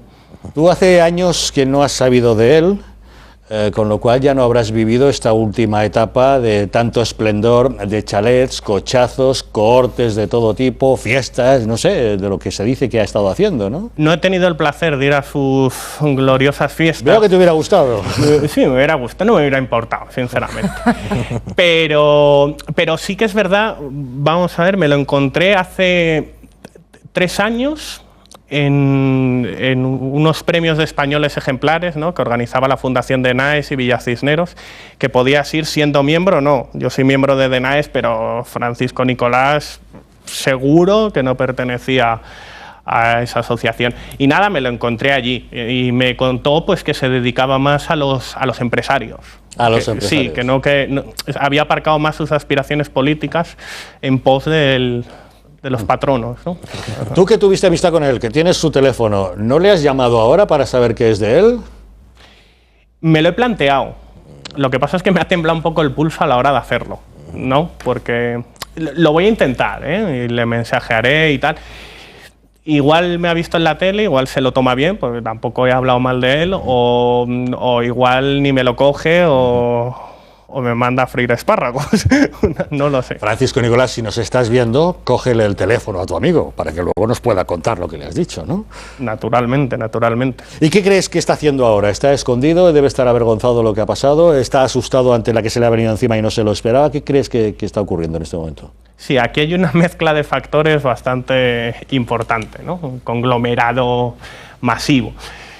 Sí, a ver, es una mezcla, pues eso, entre el susto que te dan los medios de comunicación, pero yo creo que también debe ser una estrategia. O sea, yo creo que algún día saldrá del búnker. Debe estar asesorado por alguien o por su docta inteligencia, ¿no? Pero yo confío en que le veremos por los platones de televisión. ¿Tú le consideras inteligente o crees que solamente ha sido un listillo? Ambas cosas a veces pueden ser conciliables, ¿no? O sea, un listillo, sí, que va de listillo, pero un tonto tampoco engaña, se deja engañar o coge tanto poder, ¿no? O sea, no era un mindundi, no era un cualquiera. Román, ¿qué te parece toda la historia de pequeño Nicolás? ¿Dónde andará ahora? ¿Escondido, avergonzado, asustado? ¿Qué crees? No, está esperando que termine el sumario. En este momento no tiene ningún cargo, no hay ninguna denuncia de estafa contra él, que es el delito más grave, y obviamente pues tiene que dejar que pase todo este chaparrón que yo creo que va a terminar en nada. En nada. Es un entretenimiento. Es un entretenimiento y una distracción social. Claro. Es decir, él ha ido siendo Francisco Nicolás durante muchos años, efectivamente se ha hecho una suplantación de personalidad, autonombrándose una serie de representaciones y de cargos que no le correspondían, pero ha ido por la vida de Fran Nicolás, o sea... El problema lo tienen los demás. Cuando venía aquí, vamos a ver, hoy antes la gente te pedía autógrafos, ahora la gente te saca fotos de políticos y de periodistas y de deportistas, tiene cualquiera en su Facebook. Te paran por la calle, te piden hacer una foto y te haces una foto. Luego, ¿en qué página acabas? Nunca lo sabes, por eso hay que tener, ya no cuidado, pues, estar resignado a que puedas aparecer en cualquier sitio, cualquier día, ¿no? Fran Nicolás, como ya contamos aquí hace unas semanas, venía en horario lectivo dando caña cuando terminábamos el programa y ahí nos conocía muchísimos de los tertulianos de esta casa y políticos y todo, y cuando luego en los desayunos del Ritz te lo encontrabas con 16 años, lo único que yo le decía, chaval, tienes cosas mucho mejores que hacer que lo que hacemos nosotros, que esto es un rollo venir aquí todos los 2 días a la semana a desayunar medianamente mal o no tomar nada, o ir a una charleta y hacer 4 preguntas. Nadie le paraba, él iba perfectamente vestido, con su traje, su corbata, su tal, y mucha gente pensaría que era el hijo de alguien, ¿no? Pero luego además, con una habilidad social que hay que reconocérsela, pues saludaba a mí, saludaba a otro, saludaba a otro, saludaba a otro, y la gente que no le conocía sí veía que se iba saludando a la gente y iba pasando de uno al otro. Porque la organización del acto de FAES, efectivamente tú no vas allí y dices, oiga, es FAES, que le voy a llevar 200 chavales, pues esto no funciona así, ¿no? Como si fuera Gila. Pero él de varios actos y de varias reuniones de estas, incluso la presentación del primer libro de las Memorias de Aznar, allí contactó con Jaime García Legaz, habló con él, le dijo, esto es una cosa de muy mayores, aquí la gente joven tendría que tener sitio. Claro, ¿qué más quisiera Jaime García Legaz que es decir, sitios? Que es razonable que Jaime García Legaz vea un chaval afín a sus postulados, vea que le puede generar gente en un momento y le diría que sí, ¿no? Este es un chaval de derechas, sí, claro que sí, pues si me traes jóvenes, pues organizamos, pues venga, vamos a organizar, y lo organiza, pero si no es nada malo, y ahí no hay ninguna estafa. ¿De qué hacía sentado Aznar al lado de Francisco Nicolás? Pues que había llevado 200 chavales y estaban haciendo unas jornadas de FAES y Juventud, y había 200 chavales, sí, habían ido, sí, los había secuestrado, no. Claro. Entonces, el que lleva el autobús se sienta al lado del que organiza, de toda la vida. Sí, además hay un precedente que es Alejandro Agag. Alejandro Agag que empieza muy jovencito. Sí, también, pero haciendo exactamente lo mismo, con más inteligencia. Hay gente... Bueno, y le sale fenomenal. Pero es que... Entonces, no es tan ilusión, o sea, no es una ilusión, no es algo tan... Todavía no sé lo qué tiene malo lo malo es organizar cuando, por unas necesidades económicas, por unas necesidades de ambición personal, por unas necesidades de posición social, esa habilidad social, en lugar de utilizarla en el lado blanco de la fuerza, se pasa al lado oscuro, ¿no? Y ahí empiezan los sustos y la etapa última de Fran Nicolás. Pero la creación del personaje originario y todas las fotos que estamos viendo, menos las de ya la toma, la coronación del rey, en las demás era Fran Nicolás, no decía que era el nombre de nadie, Arturo Fernández, con el que también ha tenido una relación el presidente de la CEIM, pues con los jóvenes, los empresarios, este manejo que tenía de gente joven, que lo movía muy bien, ojo, chavales con apellido Condé y con I, ¿no? De estos con apellido compuesto de Madrid. Y bueno, pues sí, un día le dijo, oye, te voy a llamar tío, llámame como quieras, Arturo es muy así, va, pues el tío Arturo, bueno, pues vale, oiga, bueno, vale, el tío Arturo. Pero Arturo en ese sentido le dejó que le llamara el tío Arturo. Fran, como decía Esperanza Aguirre, pues sí, tenía cara de bueno, era un buen chaval que iba saludando a la gente, no se metía con nadie y iba pululando por los salones, por así decirlo, en Madrid. Hasta ahí razonable, pero Ignacio, ¿tú crees que en algún momento puede haber llegado a trabajar para el CNI o haber dicho, como se dice que dijo, que él trabajaba para el CNI o que era comandado por vicepresidencia del gobierno o incluso por el Palacio de la Zarzuela para hacer gestiones? A ver, hay que tener en cuenta una cosa, el poder es piramidal, entonces se divide en distintas facciones. Que tenía conexión íntima y directa con Mariano Rajoy, pues es una bobada decirlo, pero quizá con mandos que estuviesen más abajo, sí. O sea, hay facciones, hay jerarquías y entonces yo creo que estaba avalado por ciertos altos cargos del Partido Popular y a lo mejor tenía algún contacto de un sector del CNI. No tenía por qué estar casado ni con todo el partido entero ni con todo el CNI. Quiero decir que tendría alianzas con facciones de ambos. Sí, naturalmente, alguna relación con el CNI sí que tenía. Vamos a ver, aquí hay algo detrás, sí, que el informe del forense es bueno, es decir, una megalomanía narcisista, fantasiosa. Obviamente que no trabajaba para vicepresidencia del gobierno, las llamadas de María Pico y las actitudes están perfectamente demostradas que no tenía ningún vínculo con ellos, más no le conocían. No, le conocían, la jefa de gabinete de la vicepresidenta del gobierno. ¿Concejales del partido? Conocía. ¿Alcaldes? Conocía. ¿Esos son altos cargos? Bueno, pues sí y no, ¿no? Es decir, a partir de ahí, a base de conocer una serie de gente, ponerle un poco de aderezo para que las relaciones parecieran más intensas, sí. ¿Que ha trabajado con gente con puestos en empresas públicas y ha tenido relación con ellos, habló con ellos, está con... Sí, sí. Pero eso no quiere decir ni que el Estado, ni que la institución pertinente, ni nada, tenga una relación con ese chaval. Son relaciones mucho más personales y son relaciones que cada uno ha podido llevarlas hasta donde ha querido. Mucha gente que se ha sentado con Francisco Nicolás no ha sido llamada por Francisco Nicolás para tener una reunión, ha sido llamada por otras personas que cuando han ido allí se han encontrado que estaba un chaval que se llamaba Francisco Nicolás, que lo presentaban como un representante de, o un cargo de, y que dices, hombre, que la gente, bueno, pues sí, la gente en la política hoy se hacen muchas cosas raras, hasta poder nombrar un asesor de 20 años. Almudena, perdón, ¿a ti qué impresión te da? Bueno, a mí me fascina, la historia del pequeño Nicolás a mí me fascina absolutamente, pero yo os estoy escuchando y tenéis toda la razón, pero ahora que alguien me explique por qué tenía pinchazos telefónicos de conversaciones de Miguel Bernat. Esa es la parte oscura. Estuvo aquí Miguel Bernat en El Gato, nos lo contó, que pudo escuchar en su propio teléfono conversaciones que le habían escuchado, que él mantenía con su hermana y con su madre.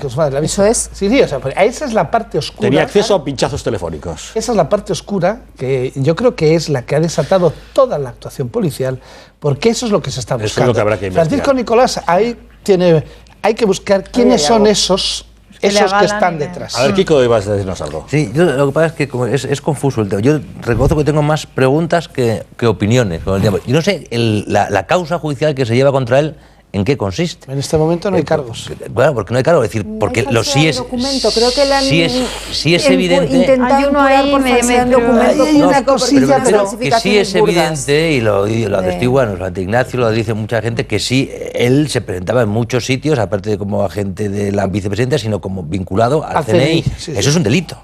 Sí, la suplantación, eso es lo que le han imputado, la suplantación de personalidad. Claro, o sea, que ya solamente ya por eso debería tener una importancia el que ese delito, es decir, el que él pudiera suplantar esa personalidad pública o de agente de inteligencia con solvencia, es decir, con las conversaciones de las que hablaba Almudena, con un coche en el que mete a un empresario y se va a Barcelona y lo sienta de verdad, con un hijo de Puyol, a hablar de él, y oye, con una capacidad de negociar.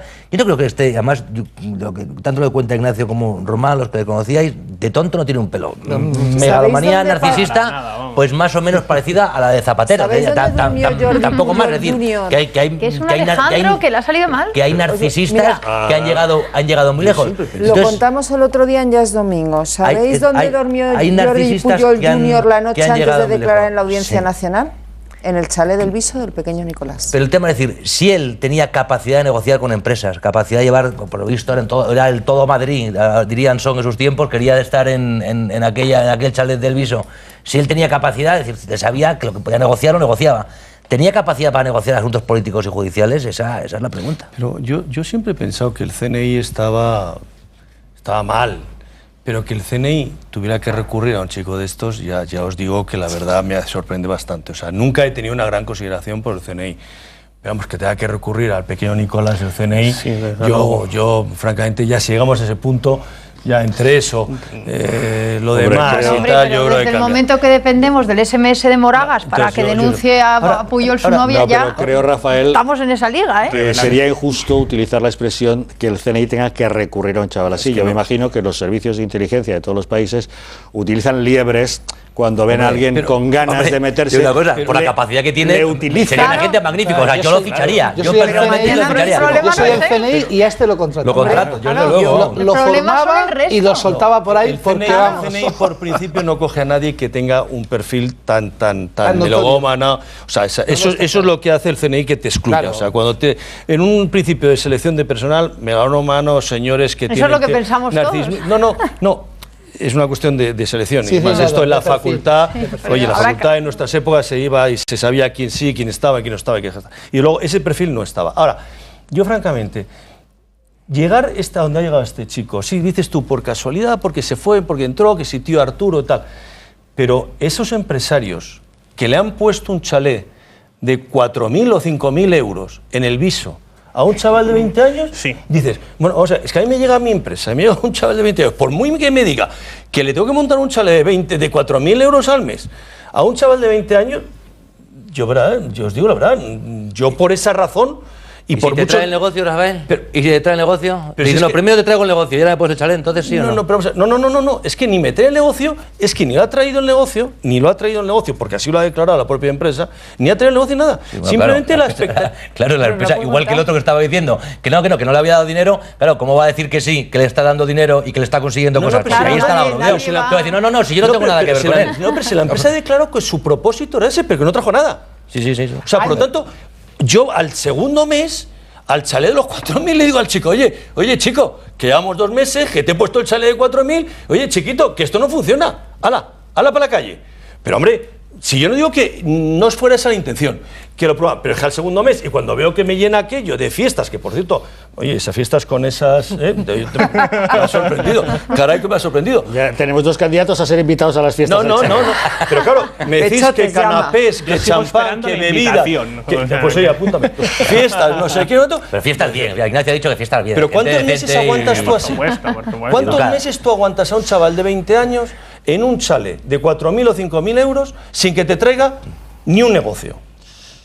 No, decídmelo. En el Gato hemos mostrado unas imágenes a las que ha tenido acceso Intereconomía, en las que se ve a Francisco Nicolás llegando en un BMW de alta gama a recoger a un financiero barcelonés muy conocido, del que hemos preferido no mostrar el rostro, aunque sabemos quién es, en el Paseo de la Castellana de Madrid.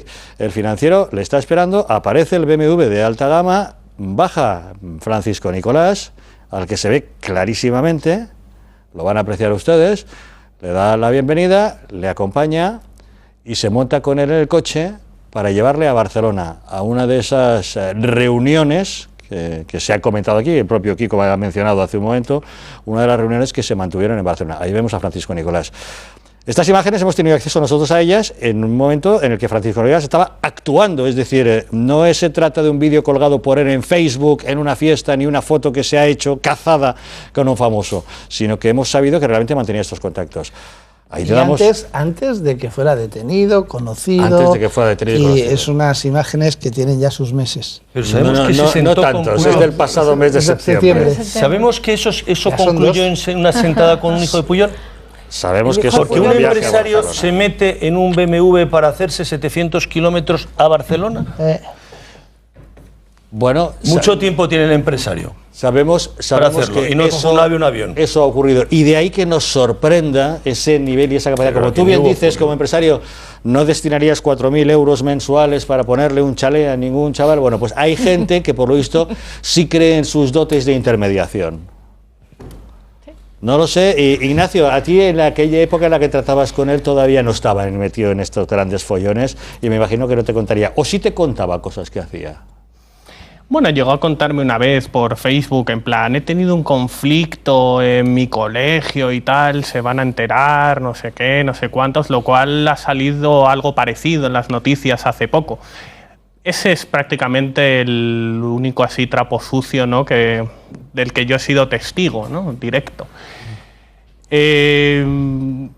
Básicamente eso. Una cosa en relación con lo del coche que estáis sacando. Yo hay una cosa en la que sí que estoy a favor del pequeño Nicolás. A ver. Y es que intentase estafar a Puyol. llega a conseguirlo de verdad y le aplaudo. Sí, la verdad que sí. Le aplaudo. No, yo conocí a sus padres. Eso ya no lo sé. O sea... Ignacio Crespi de Valldaura, muchas gracias por habernos acompañado en El Gato y contarnos las interioridades del pequeño Nicolás. Si tienes noticia de él, no dejes de avisarnos. Por supuesto. Gracias por acompañarnos. ¿A ustedes qué les parece todo esto que están escuchando? Cuéntanos, Sira, ¿qué nos están diciendo? Pues nuestros espectadores también están elucubrando sobre quién podría ser el pequeño Nicolás. Un espectador nos envía su opinión y dice: yo creo que el pequeño Nicolás es un crack en las relaciones públicas. Laura, por su parte, cree que lo que no tiene sentido es el tren de vida que lleva ese chiquillo. Juan considera que nunca sabremos ya quién era realmente el pequeño Nicolás. Finalmente, Noemí asegura que lo que está claro es que Nicolás no era un don nadie. A mí lo que me ronda la cabeza es quién le protegió y quién lo utilizó. En fin, es la historia del pequeño Nicolás. Tenemos más asuntos que abordar. Hemos de hablar de situación económica. Sube el paro, pero nuestras expectativas económicas son mejores, al menos comparado con el alrededor, donde al parecer las cosas van peor. Ahora se lo contamos. Entramos en crónica económica. Octubre ha sido el tercer mes consecutivo en el que sube el desempleo. 79.000 personas más se apuntaron a las oficinas de empleo, con lo que son ya 4.500.000 los parados en España. Ha dicho el presidente del Gobierno, Mariano Rajoy, que no podremos hablar de finalizar la crisis hasta que reduzcamos estas cifras. Hemos salido de la recesión, sí, pero no podremos afirmar sin desdoro que hemos salido de la crisis hasta que las cifras de desempleo no se reduzcan sustancialmente. Por eso no puedo por menos que sumarme a las palabras de Su Majestad y solicitar de todos ustedes un esfuerzo renovado en la lucha contra la lacra del paro. Y respecto a las previsiones económicas, podemos decir que España es algo así como el tuerto en el país de los ciegos. En una eurozona que se enfrenta a una tercera revisión consecutiva, al menos nuestro país parece que destaca ligeramente, lo que permite a nuestro ministro de Economía sacar pecho. Pero yo soy bastante más optimista con respecto a lo que puede ocurrir en el primer semestre del año que viene. Es decir, el año que viene seguramente Europa, en vez de ser viento de cara, será viento de cola para la economía española. Por lo tanto, miremos para adelante y dejemos de mirar para atrás. Y dejemos de mirar para atrás. ¿En qué situación estamos exactamente? ¿Alguien me lo puede explicar? Estamos en una situación que hemos hecho unos presupuestos electoralistas. Hemos contado a todo el mundo que vamos de miedo. Y a la primera semana ya hemos visto que no se cumple. Y además, un gobierno que lo primero que hace cuando llega al poder es subir los impuestos, lo que incentiva es que la gente al final haya una bolsa de trabajo en B monumental, que es 1,8 millones de empleos, que suponen un 11% del Producto Interior Bruto, que es una barbaridad. ¿Y por qué la gente está trabajando en B? Porque no le merece la pena pasar a trabajar en A, porque es confiscatorio. Los impuestos que tenemos ahora, el sistema es confiscatorio. Y luego una reforma laboral que se ha quedado corta. Una pyme sigue teniendo miedo a contratar. Y eso hay que entenderlo. Hasta que no se flexibilice el mercado laboral y estemos en que sea mucho más fácil contratar y descontratar, el pequeño empresario está aterrado y dependemos de las pymes, que es el gran porcentaje de nuestro tejido empresarial. Y eso, sumado a que tenemos un Estado mastodóntico, pues claro, no ayuda para nada a la recuperación.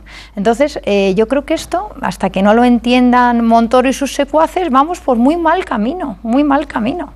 No tenemos, yo de verdad que no lo veo nada claro. Yo creo que Montoro y sus secuaces lo tienen muy claro, pero llevamos teniendo 10 años de presuponidos, que no de presupuestos.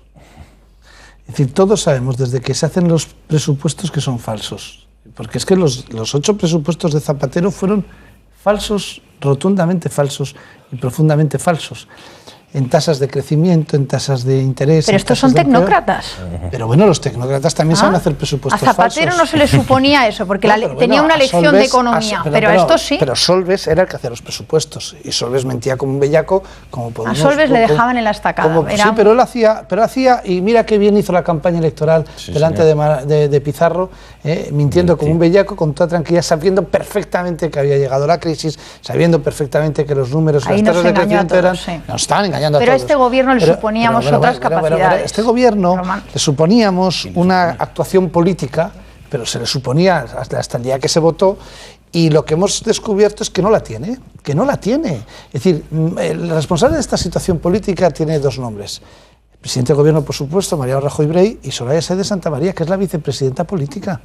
¿Cuál es el problema que tiene el Partido Popular? La economía se la están marcando desde Alemania hasta ahora, y toda la recuperación la hubiera hecho Zapatero, el Sunsurcorda, la cabra de la Legión, porque era cumplir las órdenes que llegaban.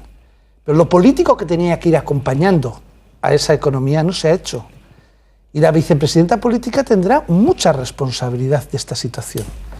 Y en la economía tenemos a un señor que ha resultado ser como de Izquierda Unida para arriba, que es el ministro de Hacienda, que además con unas maneras muy poco adecuadas de gritos, amenazas a todo tipo de personas con la Hacienda, y el paguen, y por otro lado un tecnócrata de perfil bajo que lo está buscando es el jefe del Eurogrupo.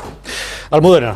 Bueno, Montoro no es más que un socialdemócrata al uso al final del tipo de los que teníamos el Partido Socialista. Y por cierto, hablaba, y yo le voy a dar la razón absolutamente a Rocío, y hablabas de pymes y autónomos, que se preparen porque además en los presupuestos les quitan la bonificación del 20% a la contratación. ¿Recuerdas Nuevo golpe que a ayer pymes y mismo autónomos? el rey Felipe VI, cuando habló justamente de que quien habría que apoyar es a la pequeña y mediana empresa, reconociendo que es el auténtico entramado industrial de este país? Vamos a recordar esas palabras. La empresa familiar es, de alguna manera, un bien social en sí misma. Y así lo reconocen buena parte de las legislaciones europeas y muchas otras de otros continentes. Su permanencia y estabilidad son virtudes que, coherentemente, los poderes públicos han decidido amparar y fomentar. La empresa familiar es un activo fundamental para la economía, para una economía sana, una economía dinámica, que debemos contar con ella como un factor fundamental para darle músculo y solidez a nuestra base productiva. Tiene toda la razón don Felipe cuando pide apoyo a la empresa familiar, pero no es precisamente lo que está recibiendo. Es todo lo contrario. O sea, yo creo que este gobierno ha hecho muchísimo daño precisamente al sector de pymes y autónomos y a las clases medias, que es lo que está liquidando. Pero bueno, es la consecuencia lógica de las ideas del señor Montoro. Y volviendo a los datos del paro, es verdad que el paro ha bajado menos que otros años, ha subido en la construcción, ha bajado en el sector servicios por el final del verano, pero hay un dato muy preocupante, es el de la afiliación a la Seguridad Social. ¿Por qué? Porque eso quiere decir lo que indicaba antes Rocío, y es que no se van a cumplir los presupuestos. Pero es que eso hay que sumarlo a que ya hoy desde Bruselas nos han dicho que no vamos a cumplir el déficit, cosa que llevamos diciendo aquí muchísimo tiempo, pero es que además nos han rebajado el crecimiento previsto para España. Es decir, los brotes verdes que ven Montoro, Rajoy y Soraya, yo creo que estamos en una reedición de los presupuestos de Zapatero y de las películas que nos contaban. No hay nada de nada. No, y además hay otro dato que es muy preocupante. El desempleo, pensemos que en relación al año pasado, que es lo que están intentando vender ahora del gobierno, se generó un empleo, un desempleo o un menor empleo en octubre del 2013 con una tasa de crecimiento bajísima, que no llegaba al 1%. La hemos multiplicado por 3 o por 4 y hemos generado menos empleo. Esto es dramático, esto es un signo dramático. Eso, sumado a lo que tú apuntabas de las menos afiliaciones a la Seguridad Social, implica que la curva se ha cruzado y la curva va descendente y además de forma dramática. De otra parte, a mí me sorprende enormemente y me causa, igual que con el caso de Esperanza Aguirre, verdadera sorpresa y vergüenza ajena oír ahora como desde el rey, pasando por el señor Rajoy, se tiene la desvergüenza de presentarse a hablar a los empresarios que han sido vapuleados, maltratados, a los cuales se les ha quitado completamente el crédito, a los que no se les ha apartado de cualquier programa de refinanciación de este país. Este país solamente estaba centrado en refinanciar la banca, financiar la banca, y la pyme, que ha estado sufriendo desde el 2008, ha sido completamente orellada de cualquier política financiera de este gobierno. Que ahora se presente delante de los empresarios, reconozco que el empresario español de la pyme tiene, porque habitualmente la empresa familiar es pyme, tiene realmente un cuajo que hay que reconocérselo, porque en ese momento es para decirle, oiga, mire usted, me vino usted a mí después de 6 años a contarme que somos los promotores de empleo, cuando ustedes nos han machacado y nos han quitado hasta la última peseta de crédito en este país. Pero si es que no hay un político que haya pisado una pyme, ese es el problema. No, ni una tienda de es que no entienden lo que es pagar una nómina, no entienden lo que es pagar el IVA, no entienden lo que sufrimos, es que no lo entienden. Chico. En el empleo, aparte de uno de los datos que han salido hoy, me preocupaba y me entristecía muchísimo saber el descenso ya de los que cobran una prestación, ¿no? Ya parece ya solamente la mitad. Es decir, ahí estamos hablando de cientos de miles de millones de familias en situaciones gravísimas, terribles. Y que, claro, cuando uno tiene a uno pues cerca, se conoce, y además yo creo que ya todos conocemos a alguien cerca pasándolo realmente mal, sea del extracto social del que sea, pasándolo realmente solamente mal. Un dato, Kiko, 2 millones de familias atendidas por no tienen ni un solo ingreso familiar. Cuando estamos hablando de eso, aparte de las cifras, que está bien reflexionar sobre eso, digo, para luego entender también fenómenos políticos, de los que hablamos, que la gente dice, ¿esto cómo va a pasar? Y tal, que al final la gente recobrará la cordura. Es que la cordura de la gente es decir, mira, ¿qué más dará que sean estos o los otros si yo no tengo nada? Ni tengo, sobre todo para los jóvenes, y la frustración de la juventud es un elemento, aparte de injusto y de terrible, políticamente muy inestable, que no tienen ni la más mínima posibilidad, millones de jóvenes españoles, de desarrollar su plan de vida en su país. Cuando se habla del empleo hay que hablar de patronal y de sindicatos. Y el presidente de la patronal, el que fuera presidente de la patronal, está en la cárcel, que lo tiene que estar, y los presidentes de los sindicatos en general, si no están en la cárcel, pues sabemos todos que deberían estar, por lo menos los de Andalucía con los ERES. Es decir, claro, porque los puestos de trabajo no los crea el gobierno, los crean los empresarios con la ayuda y con el esfuerzo de sus trabajadores, de sus empleados, que hacen que esas empresas vayan para adelante. Claro, si los representantes de los trabajadores, que en 30 años han liquidado toda protección social para los trabajadores, porque estáis hablando de liberalizar el empleo, que me parece muy bien si hubiese empleo así, si esa fuese la solución, pero es que se lleva 30 años liberalizando, 30 años dando más opciones de contratación, y ¿a qué se llega? A que lo que se está firmando hoy es ningún contrato indefinido. Ningún contrato indefinido es más frustración, más incapacidad para desarrollar un proyecto de vida en los jóvenes. Los sindicatos han callado. Ya sabemos por qué, nos hemos enterado en los últimos años. Desde hace años ya algunos sospechábamos y llamamos por teléfono a la sede de los sindicatos a pedir sus cuentas y literalmente, porque lo he hecho yo, literalmente se reían. Literalmente, no, oiga, sí, no, pero las cuentas no, no, pero las consolidadas, oiga, dígame usted, porque usted cobra dinero de la Unión Europea, del gobierno de cada ministerio, usted gobierna de todas las comunidades autónomas, de los sindicatos y de las empresas y de los ERES. ¿Me puede usted dar, por favor, las cuentas? Y se reían literalmente. Como la patronal se han reído de todos. Es decir, la estructura ha creado un monstruo de injusticia, de frustración, de tristeza, de insolidaridad, y claro, que no se asusten algunos cuando esa situación tan terrible y ese haberle robado el futuro a millones de españoles, pues les pidan cuentas. Yo quería decir una cosa, porque se ha dicho aquí que uno de los factores es el tema de la reforma laboral, apuntabas tú, Rocío. Yo estoy de acuerdo en que la reforma laboral hay que cometerla, pero no podemos confundir reforma laboral, ni va a generar más empleo reforma laboral con contrato basura. No, o sea, yo no he dicho contrato basura. Ya sé, no he hecho, pero me gustaría aclararlo. No, sí, ya sé que no lo he hecho, pero aclararlo. En este país se ha generado empleo, en este país ha habido prácticamente empleo negativo, ¿de acuerdo? Y había contratos indefinidos. Lo que pasa es que el empresario tenía plena confianza. Tenía plena confianza en un futuro, veía que había una oportunidad, veía que había un gobierno que le protegía y que le daba cobertura, amparo. Y en este momento el empresario tiene una desmotivación absoluta, total. No ve futuro, ve que su gobierno no la ampara, ve que no la apoya en sus políticas. Ese es el verdadero problema. Un empresario confiado no tiene miedo a contratar a una persona y contratar el mejor. Y contratarle con carácter indefinido y con todos los derechos. Yo, que tengo una gorra empresaria y una gorra profesional, nunca he tenido miedo a eso. Nunca me ha dado miedo los 45 días. Pero vamos a ver. De todas formas, lo que me ha dado miedo es no ver el futuro. No, pero vamos a ver. De que no haya futuro no es responsabilidad de los políticos en este momento. Hemos pasado la crisis más dura financiera en los últimos años que se ha vivido mucho tiempo, porque alguien inventó el sistema de que la economía, cuando abandonó el patrón oro, era un estado de conveniencia y era lo que convenía para que algunos se hicieran ricos, porque con el patrón oro se tardaba mucho en hacerse rico.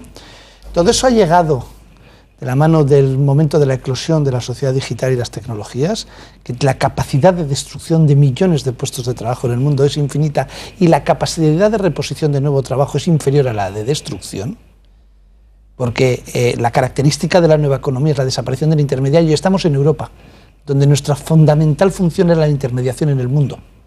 Y eso ha desaparecido y lo vemos en lo cotidiano, en el que nosotros mismos nos convertimos en oficiales bancarios desde nuestra casa, haciendo banca electrónica, que te cargas el puesto de la señora que limpia la sucursal, del oficial de banca, del vigilante jurado. Empiezas a sumar todo ese cambio. Y son factores añadidos. El problema es que además los que los gobiernan no entienden este cambio y bajo la palabra crisis se está ocultando esta nueva realidad.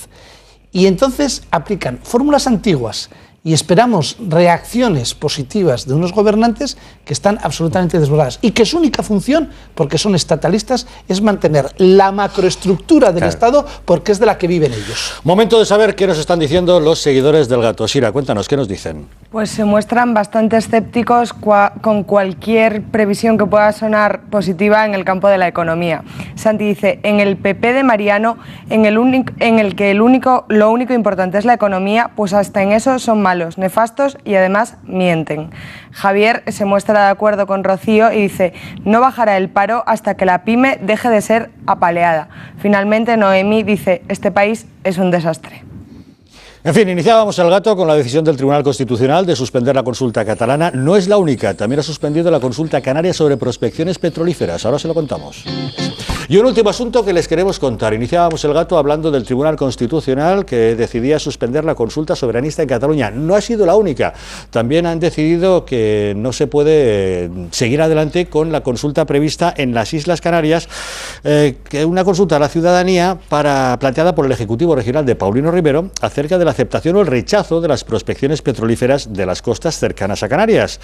Considerando por unanimidad el alto tribunal que esta pregunta invade competencias estatales, el Constitucional ha paralizado cautelarmente este referéndum planteado para el día 23 de noviembre, o sea que tampoco se va a celebrar. No sé si tenéis alguna rápida reflexión que hacerme acerca de este asunto. Yo creo que somos el único país del mundo que encuentra petróleo y aún ponemos pegas. No lo queremos. El único país que tiene, o la única región que tiene un 30% de paro y que puede crear 4.000 puestos de trabajo y dice que no. Y que se ha creado un impuesto nuevo de extracción que le dejaría, si se encuentra el volumen que se espera de petróleo, que el barco que va a hacer las prospecciones ya ha salido hacia allá, se podría suponer más de 300 millones de euros para los cabildos y el gobierno de Canarias cada año en impuestos de extracción.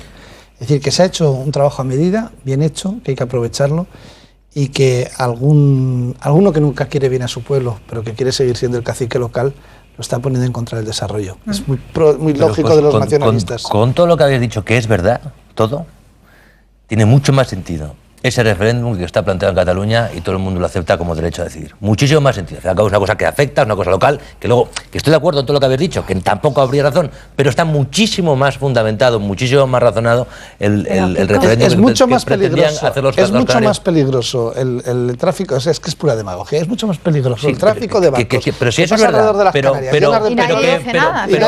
que traten de... Pero entiendo que el que tenga al lado la refinería pueda decidir sobre eso. Lo entiendo. Lo que no entiendo es que una persona quiera robarme la soberanía nacional. Eso es lo que no entiendo. La política energética nacional es nacional. A todos los españoles he dicho que compartía todos vuestros planteamientos, que está mal planteado esa solución, pero que la escala que estamos hablando de una cosa muchísimo menor y que tiene mucho más sentido, es mucho más argumentable, es más defendible que una comunidad autónoma pueda preguntar a sus ciudadanos sobre una refinería o sobre fracking o sobre lo que sea. En Estados Unidos están preguntando sobre fracking, sobre cuestiones que puedan afectar al medio ambiente. Eso es muchísimo más razonable que una comunidad autónoma quiera decidir lo de todos que en el concepto de soberanía. Yo lo que creo es que, sin perjuicio de que pueda tener más o menos sentido, o sea, pueda ser más o menos justificable, hay una cuestión clara. No se puede secuestrar las facultades que le competen exclusivamente al Estado. Y entonces, en ese sentido, sea para una cosa o para la otra, y puedes tener razón, Kiko, que mejor esto es más vendible quizá que pueda ser, sin lugar a dudas. Luego por disculpar esto, si lo hacía por subrayar la gravedad del otro. Creo que tiene una lógica aplastante todo lo que estáis diciendo. Primero, es ilegal una consulta, con lo cual no se puede tolerar. Segundo, sería mucho más razonable una consulta de estas características, más que la otra que pone en cuestión la unidad nacional. Y tercero, parece mentira que no quieran petróleo y que yo sigo sin entender a 60 kilómetros. ¿Cómo Paulino Rivero, es capaz de decir que el petróleo puede poner en peligro la industria turística y el medio ambiente de las islas? Así, sin encomendarse a nadie, decir eso para que la gente se asuste y diga, ahí va, no, que va a haber aquí un chapapote terrible. Pero no es una inconsciencia por parte del con una dependencia puro y duro, porque al final tenemos una sociedad que no quiere el petróleo. ¿Y qué interés tiene Paulino Rivero? Una lucha personal que tiene él con el gobierno del PP de Madrid y con el ministro Soria, que también es canario. Extorsión, una vez más. O sea, una cuestión personal. Y aparece un tal Fernando Ríos, que me encanta el supuesto, que es el comisionado para desarrollo del autogobierno en Canarias, opinando sobre si la pregunta es correcta o no, porque compete a cuestiones autonómicas o no. Oiga, a mí no me han preguntado si me va a quiero que me suban la factura por la dependencia energética, que a mí me afecta. Además, esto, en una isla, que resulta que pago una pasta. En una Claro. isla, con el coste que tiene el transporte a una isla y demás. O sea, No, pero que nos pregunten a todos los españoles. Y en la que 20 kilómetros más allá los marroquíes están perforando para sacar y petróleo. además que se lo van a llevar. Se lo van a llevar. Lo cual es absolutamente un sinsentido ridículo completamente. El sentido es la estructura caciquil que ha adoptado allí la comunidad autónoma, que es una estructura de caciquil. Lo vimos, os acordáis, con aquel senador socialista que abandonó eso, pero sigue siendo el sheriff del lugar, porque hay un clientelismo que si en Andalucía es grande, en Andalucía, en Canarias ya es, pues eso, caciquismo puro y duro. Para ser justos hay que recordar de cara al PSOE cómo es muy regenerador y muy perseguidor de la corrupción de Despeñaperros para arriba, pero Pedro Sánchez falló en clase de geografía cuando también es parte de España, Despeñaperros para abajo. Todas esas medidas de... Ya lo ha vendido al Andaluz, ya lo ha vendido al Islam. Todas esas medidas que él está tomando de regeneración democrática y de limpieza ante la corrupción, de verdad, que las aplique en Andalucía, que tiene que empezar por el expresidente honorífico del partido hasta el último, que esta semana va a haber noticias. Hablando de regeneración democrática, ese es el asunto sobre el que les estábamos preguntando hoy en nuestro gatómetro. Le vamos a pedir a Sira Valdés que nos vaya cerrando el resultado del gatómetro. Cuéntanos, Sira, ¿cuál ha sido el resultado? Pues la mayoría de nuestros espectadores, concretamente un 63,4%, consideran que sí es necesario este Congreso para que el PP se regenere, mientras que un 36,6% consideran que no. Bueno, ha sido el resultado de nuestros espectadores. ¿Qué creéis? ¿Que habría que remover todo eso y darle la vuelta como un calcetín? Vamos a ver, yo esperaría las municipales y autonómicas, ¿sí?, que están a la vuelta de la esquina, ahora no es el momento de hacer estas cosas, y que las urnas van a hacer una limpieza de manera natural, y que nos podemos encontrar, o se van a encontrar en el Partido Popular con más de 200.000 personas que están enchufadas desde hace más de 20 años trabajando en muchas administraciones locales y autonómicas en el paro, y entonces a mí es cuando me gustaría que Mariano Rajoy hiciera un congreso con toda esa gente delante, un congreso abierto, y que les contara eso de que la economía va bien, sí o no. Y ya verás tú qué le sale. Bueno. Yo creo que debe refundarse, lo que pasa que ahora mismo hay un movimiento interno que precisamente lo que busca es la celebración de este congreso para el advenimiento de Soraya. Y esa es la historia que hay detrás. Soraya, Ojo. Bueno, pero si Soraya... Ya manejando. Si Soraya va manejando ya. Pero si Soraya es la parte más... A nuestro gatómetro de ayer le preguntábamos si cree usted que Soraya está maniobrando para quitarle el sitio a Mariano Rajoy. ¿Lo que hablamos la semana pasada, sí, ¿no? Los 10 negritos que yo decía, son 11, Mariano también. Bueno. Pues vamos a ver cuál de nuestros 5 negritos ha sido el agraciado con el gato del día. Sira, sácanos de dudas. ¿Quién se lleva hoy el gato al agua? Esta noche el gato al agua es para Román Cendoya. Román, has pillado gato. Has pillado gato. Ha habido cacho. Ha habido cacho. Bueno, señores, Kiko Méndez Monasterio, un placer. Muchas gracias por habernos acompañado. Muy buenas noches. Gracias a ti, Javier. Rocío Monasterio, que no eres prima de Kiko Méndez Monasterio, a pesar de lo monacal de los apellidos. Gracias por habernos acompañado. Gracias, Román Cendoya, muy buenas noches. Almudena Negro. Muchas gracias. Y Rafael López Diegues. Gracias a todos. Gracias a todos ustedes. Ya saben que mañana tenemos una cita puntual.